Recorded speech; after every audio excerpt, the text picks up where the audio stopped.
Okay, you guys, I'm so excited for today. All of my friends I'm now meeting are people that I don't personally know anymore, but like I love it because that's like the beauty of social media. I find people, I reach out, and most of them are so awesome and so willing to do this. So I'm super, super excited.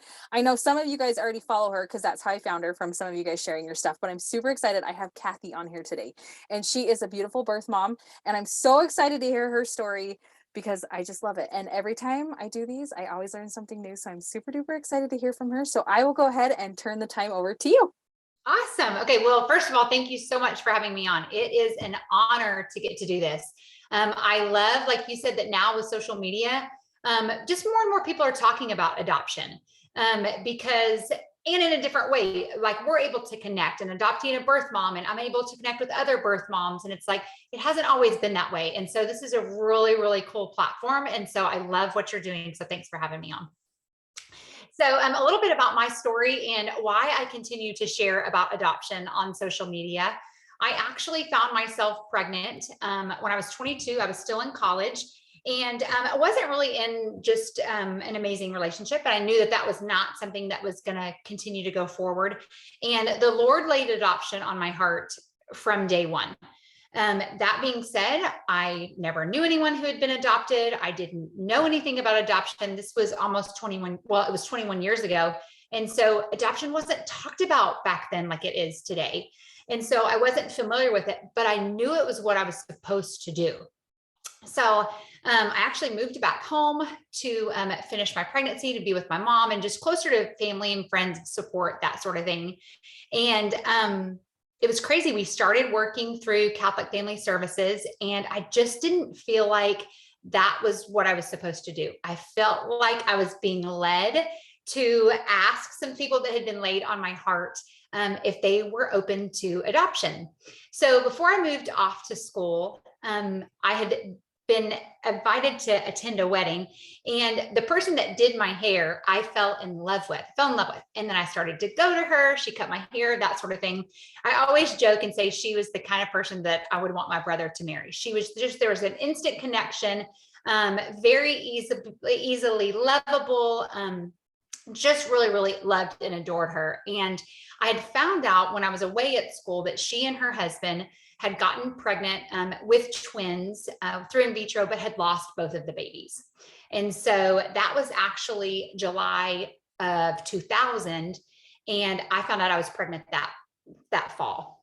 So I went to go get my hair cut, and we had kind of been like bouncing around, like talking about adoption, that sort of thing. And she had just kind of mentioned that, you know, they had thought about it, but they had already put so much money into in vitro that they just couldn't afford it. And so we just she had heard that I had been pregnant, of course, you know, because I've come from a big, small town. And I just said to her, you know, I was wondering if I could, you know, meet with you outside of here. And it was so crazy because it makes me cheer up a little. She said that ever since she had found out that I was pregnant, that she knew that baby was to be theirs. And so my mom and I went over and met with she and her husband, and they were amazing. And, you know, it was so funny because it was like down to the last minute. I want to say I was 7 months pregnant before I asked them, because there was a part of me that didn't want that reality to be coming true. And it's like, okay, if I don't talk about it, then this isn't really happening. And so, but they were amazing. They were amazing that last couple of months. We did have a sonogram to find out the sex of the baby. And I do remember that day, the sonographer like congratulating them, which absolutely, I mean, it's this joyous occasion and I loved it. But I also in that moment realized that somebody else's joy was my pain and sorrow, because it wasn't a celebration for me. It was very, very difficult. When Lexi came, my doctor was amazing and allowed me to have the full 3 days in the hospital with her. And I wasn't quite ready to see her parents with her. So Lexi stayed in the room with me. And then of course she went to the nursery where they did her first bath and loved on her and got to know her and connect with her. But she also spent a lot of that time with me in the hospital. We did have, I grew up Catholic. And so we did have our priest come and do like a blessing over her in the hospital, over her and her family, and just prayed for everything, and it was beautiful. We did video all 3 days in the hospital, and I still have never watched them. I haven't been able to bring myself to watch them quite yet. I know I will someday, probably. But you know, it was such a beautiful and hard time all at once. You know, I remember her being in the bassinet and looking at her and thinking to myself, is she ever going to know how much I love her? You know, is she ever going to know that I feel like this is the best choice for her? You know, that I'm doing this in a position of love. And so, you know, it was hard to walk out of that hospital without her. And I had attended, my mom and I had been attending some grief share groups leading up to Lexi's birth, because there wasn't anything for adoption back then. There wasn't anything for birth moms. And so the closest thing we found was for people that had lost through death. And so I had gone to this grief share group, and, you know, it was hard for them to wrap their minds around what I was doing, because I was choosing, right? I was choosing this option, and they would do anything to give their child back, which, oh my gosh, I totally understand that. And so while I know that I didn't relate to everything 100%, I was able to learn in that moment from doing that, that I was going to go through stages of grief, that this was a loss, that I would be sad, I would be angry, I would be, you know, all those things, and that they were normal. And so that was really, really helpful. Lexi's parents were super awesome and said that I could be as involved as little or as much as possible. And for that, I'll be forever grateful. I knew that at that moment, I needed that time to grieve, and they needed that time to become a family. And so I had moved back off to finish school. I still had a little bit of time left. And Deborah was so great about sending letters and photos and that sort of thing. And that was amazing, because I lived for checking the mail. And so that was really awesome. And then a year to the day before Lexi's first birthday, I was back in town helping my mom with something. She had just had some surgery, and I was on my way back out of town, but I was stopping at like a pack and mail first. And so when I pulled up, there was a sign on the door that said, you know, we'll be right back, or something like that. And I remember looking over, and the car next to me was Deborah and Lexi also waiting. And so she and I got out of the car and we hugged. And to be honest, ever since that moment, we've all become one family. You know, I truly recognize that everybody's story looks different, and ours is especially unique. And I think and God has his hands written all over our story. You know, I wasn't ready to see Lexi before then, because it was that baby that I grieved. Now she was a toddler and walking around, and there was a difference, because there was almost like a disconnection of the two. And so we started spending holidays together my mom and my brother still lived in the same town as them. And so my mom and her husband were Mimi and Papa. My brother was Uncle Mike. They were very, very inclusive of our family. And so I was so, so thankful for that. Over the years, Lexi's parents did divorce. And I will say that it was a harder transition, because at that point, we would spend holidays together. They would all come. And once the divorce happened, our love for all of them didn't change at all, but the dynamic changed.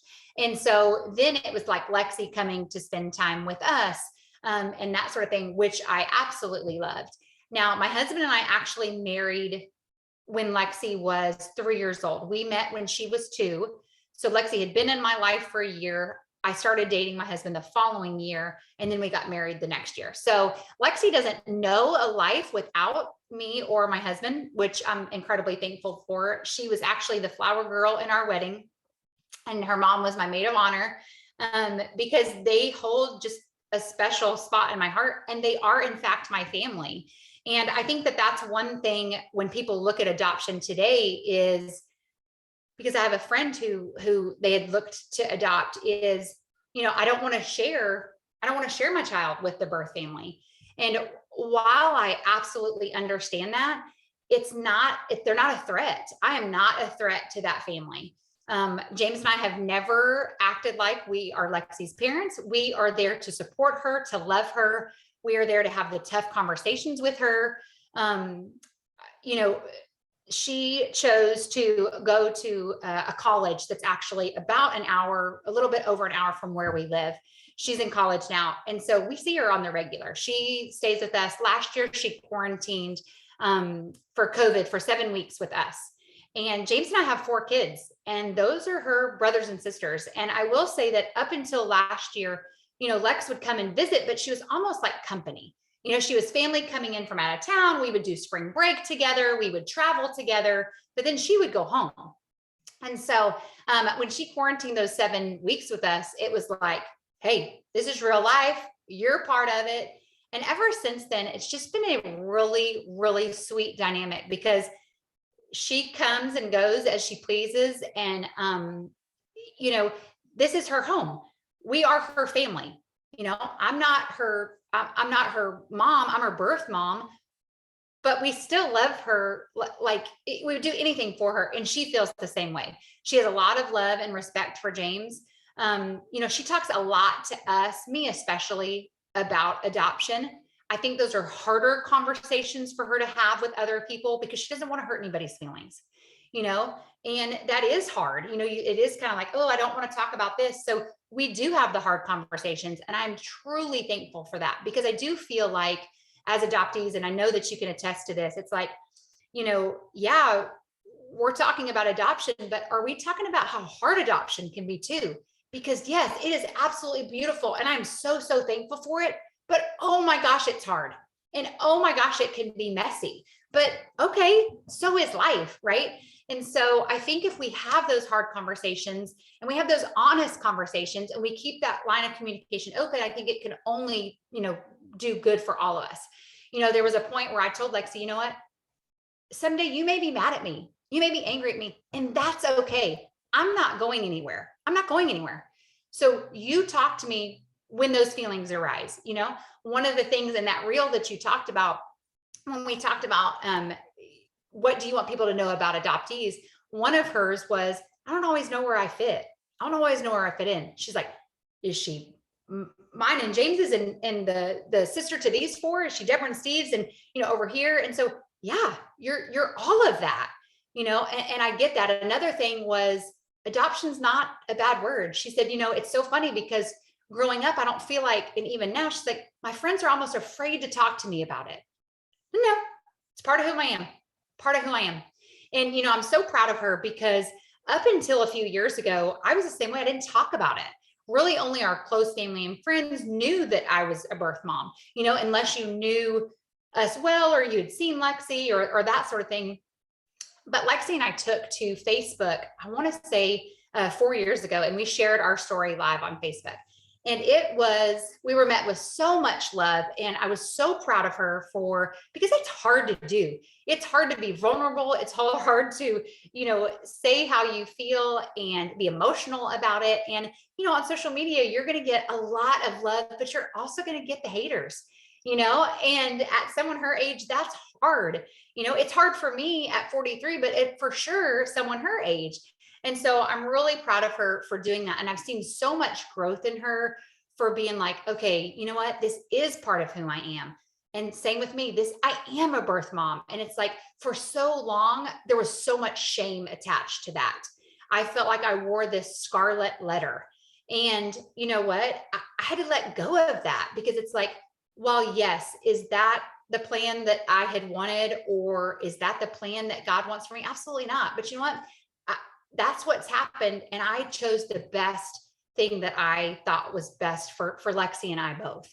And I'm so, so thankful for the relationship that we continue to have, just with her and my kiddos, and then her and James and me. It's really, really, really been a blessing. So that's kind of a lot about my story. I should say a little bit of a lot of my story. Like I said, it's a beautiful story. It has not been without struggle, right? There's still heartache. There's still pain that goes through that. I think it's normal to question for an adoptee. And I know we've worked through Lexi is, what would my life look like if you would have chosen to keep me?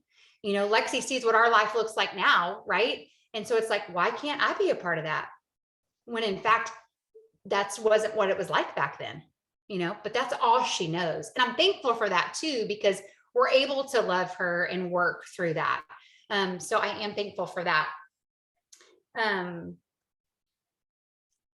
is there anything else that comes to mind for you that you want me to touch on or talk about? I love that you said that because I have been interviewing a couple birth moms, and I feel like this even goes with my own birth mother, is people are quick to like think, well, you were so unfit at this stage when you gave this, place this child for adoption. But then people don't understand that like at that point in time, it's hard and it's something that you have to do and something you're working through. And then they come through and then they see this completely different person, and it's like you don't know how much growth this person had to go through. And like that's what I see with my birth mom, like because I'm one of 7 that was placed for adoption, and so she has all the rest still with her. And so it's kind of like I can totally sympathize with your daughter. It's kind of like, well, the what if game, or where do I fit in, because my parents are amazing and I love them and everything they've given me, but I was adopted 34 years ago, and it was closed and it was international, and so it's totally completely different with and open adoption nowadays, which I think is beautiful. And I love that most of the stories I come across, 100%, everybody wants love for the whole entire part of it. Like, because I know some people are really, really scared with open adoption. And I've had a couple adoptive parents I've interviewed tell me that, but then they said they go through classes or they talk to people and they see how beautiful and how much better it is for the adoptee. I mean, I have no clue because, I wasn't that way, but I think it's magical because then, like for me, I was adopted into a white family. And so I'm the only, Hispanic one. So for me, it is kind of like how I can see with your daughter. It's kind of like, well, who do I look like? Like, where does this come from? Where does that come from? And it's not discrediting my parents at all, but at the same time, it's a part of my heart that I'm just like, oh, like, I wish. And then I'm very blessed, and God gave me the ability to have my own children. And my freaking 9-year-old she's my little twin, but you know what I mean? So like, I get that. And that's where it's hard. And, there's something else I was going to ask you. Cause like all these birth mamas, I just like, I love it. I've had so many, I feel like I get a lot of adoptees and adoptive parents, but birth moms, I think one thing that really breaks my heart is people I feel like they need to look down on people that get pregnant out of wedlock. And so I don't think, and it's like, I love that you're speaking out about it because it's not something that should be taboo. If you have sex before marriage, who cares? Like, it's not anybody else's business but your own. Like, that's how I feel. And, I'm very faith-based too, and we are taught to like save it for marriage. But at the same time, it's like, if I know somebody who has, why judge them? Like that's whatever, that's their choice. So And there was like I said, there was a lot of shame that came through that. And I mean, it took me decades to work through that. I mean, it's nobody out there, I promise, it's going to be harder on me than myself, And so at that point, it's like, all right, listen, Jesus has already died on the cross for my sins. Why is that not good enough for me? Why am I not okay with putting that down and now moving forward? And so that's what I've really had to work through. And, as a birth mom, touching on what you were just talking about, everybody kind of looks at it differently. I don't see myself as a victim. And I think that sometimes when you get in social media, a lot of times that's in any when you're talking about anything, this was my choice. And so I will walk down that road. I don't feel like I was owed anything as far as what the adoptive parents owed me. I didn't feel like I was owed anything. I was honored and blessed that they have let me be a part of their lives, but I certainly didn't think that was something that I was owed. And I think now sometimes the adoptions can be so transactional that you lose what we're all here for. When it comes down to, you have to send this many letters or this many pictures or this many phone calls. Well, now it's transactional. And I think it loses then that relationship part. And I think that's where we did it right, is we just did what worked for us. And I think that that's important to remember, because I think sometimes you're not in the same stages. I think that the birth mom may be like ready to dive in, but the adoptive parents are like, okay, wait, we're not ready, or vice versa. And I think that that's okay. I think it's finding what works best for everybody. And then remembering that it's hard for both sides. It's hard for me, but it's also hard for the adoptive parents. As much as I know they love me and they love my family, I'm sure there's some hard feelings, that they have to work through and get around when they know Lexi is so close with us. I think that that's just normal. And so, again, I think just communicating and talking through that. And when adoptive parents and, birth parents really talk, it's all about, open communication and honesty, and just really, again, just the love and connection with that child. Well, and I love that because I feel like communication is key with anything and everything. And like you said, doesn't mean that it's not hard, but as long as you communicate and open your heart about it, I think it's great. And also one thing that I don't know if I talked, because I just did another interview, so I don't know if it's something that you Okay. talked about, but we were talking about adoption. There's this narrative going around right now that like adoption is not love. And it's really, really frustrating because for like we were talking like sacrifice, anything you sacrifice for Mm, anybody, you do it out of love, whether it's adoption or not. Like right. anything you sacrifice. And so I feel like it's love because for me personally, for my birth mom to, and she's telling me that she placed me because she wanted me to have a better life, better opportunities, somebody that had a mom and a dad because she's a Absolutely. single mom. And so and for her to be like, I hate you, so here you go. I'm like, I don't feel like that's it at all. I feel like she loved me and she's like, I want better for you. Yeah. So, here. And That was exactly my thought was, I want you to have a mom and a dad. It's like, I know how important that is. And it is so important. And I agree with you. And it's like a lot of times when I run, or I try to, when I run across adoptive parents, is reminding them that the birth mom of their child did love their child. It may be from different circumstances, but that doesn't mean that the love wasn't there. They may have come from, it may have been necessary, maybe not even by choice, but that love is still there. I mean, that just from the connection with your own children. It's like, it's no different just because you've chosen adoption. That love is always there. And I go back to, Lexi will be 21 this year, and her birthday is always the hardest day of the year. And grief is something that I know we touched on this earlier, but that never goes away. It will come and go, and it won't be as bad and it won't be as often, but man, it can sneak up on you like crazy. And I've been so fortunate that my husband lets me, grieve in that way. But it's been, she'll be 21 in July. And it's like, it's still very much grieve that. And so I don't think that's possible if that love wasn't there.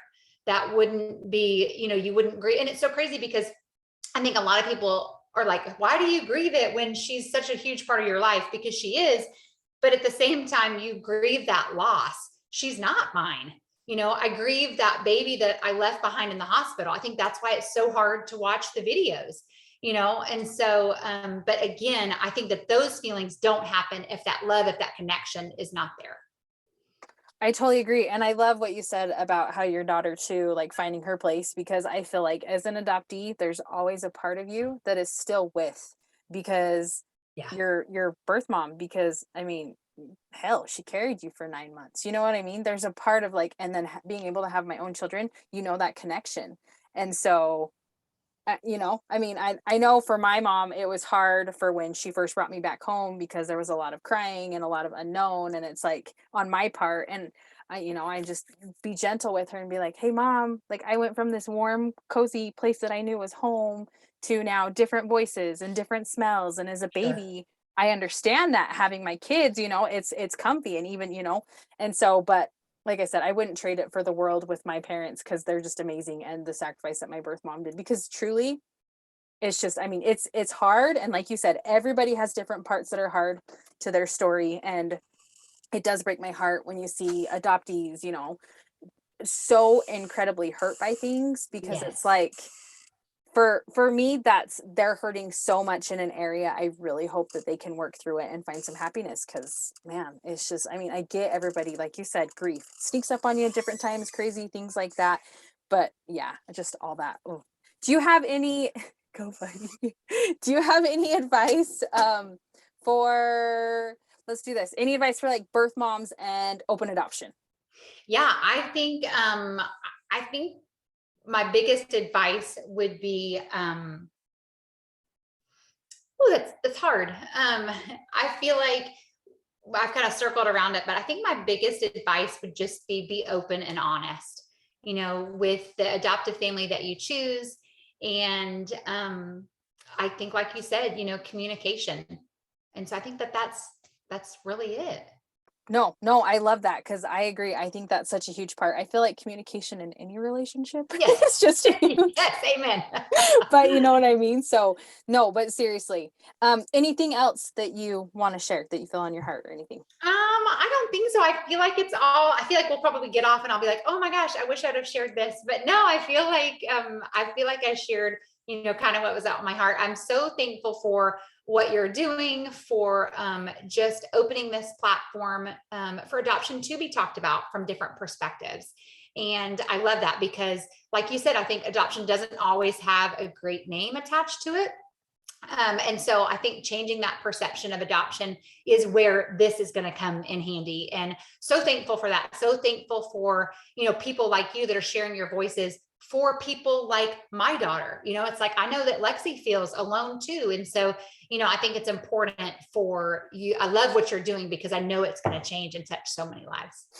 Well, thank you. Thank you. Thank you. I love it. Like I said, it's crazy because like yesterday I was like having a bad day and then I got on and did an interview and it was like, woo, it just completely changed because I just love it. I'm a weirdo. I love people. I love learning. I love making new friends. Like I'm all about that. So no, seriously. And thank you for like coming on. And you guys need to go follow Cathy. She's just her daughter's beautiful. Like go follow her. She's just got a beautiful family and she's got a good heart. And I just love finding people that are just so passionate about putting such a happy positive with adoption but also acknowledging that there's hardship but we don't let the hard completely consume us, which I love because there's light but there's also crap that I mean but like you said it's life in general is just rant so anyway seriously though Cathy, thank you so much for taking some time out of your day Thank you. and sitting down and speaking with me. I so appreciate it. Thank you.